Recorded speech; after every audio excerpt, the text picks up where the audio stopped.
Bien.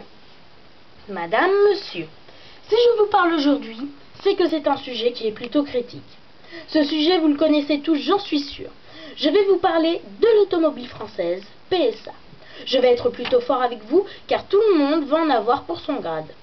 Vous êtes sûrement au courant que PSA Aulnay-sous-Bois va bientôt fermer, et donc une suppression de postes qui va être terrible. Même avec leur plan de mettre certains à Poissy, moi j'appelle ça reculer pour mieux sauter, il y aura tout de même une suppression d'emplois terrible. Puis les investisseurs envisagent même de construire à la place de PSA d'Aulnay-sous-Bois. C'est un scandale, vous ne trouvez pas?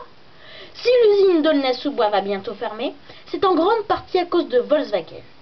Je ne sais pas si vous êtes au courant, mais PSA et General Motors, qui sont entre guillemets comme Renault et Nissan, c'est-à-dire une sorte d'alliance, eh bien figurez-vous que Volkswagen a essayé de mettre cette alliance à l'eau.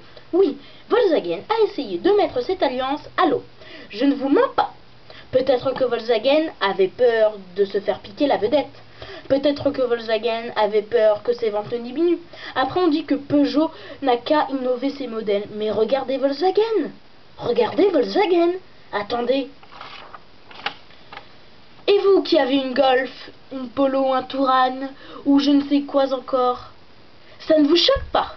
Je rappelle quand même que l'automobile française représente la France. Alors après, je sais que Peugeot est plutôt cher sur certains de ses modèles, mais c'est la qualité française. Pensez aux travailleurs de PSA d'Aulnay, qui bientôt n'auront plus de travail. Moi, si j'étais président, eh bien je soutiendrais beaucoup plus PSA, par exemple en donnant une somme d'argent conséquente. Ce que je veux vous faire comprendre, moi, qui n'ai même pas encore majeur, c'est que les travailleurs des marques Peugeot et Citroën en ont beaucoup souffert. Et je pense que vous pouvez les aider. Attention, je n'ai pas dit qu'il fallait acheter une voiture Peugeot ou Citroën. Non, j'ai juste dit que le groupe PSA en a beaucoup souffert. Alors après, je ne dis pas que Volkswagen est une mauvaise marque, mais Peugeot est une marque française et je pense que Peugeot et Citroën ont quand même le droit d'un minimum de reconnaissance. Je vous remercie de votre écoute.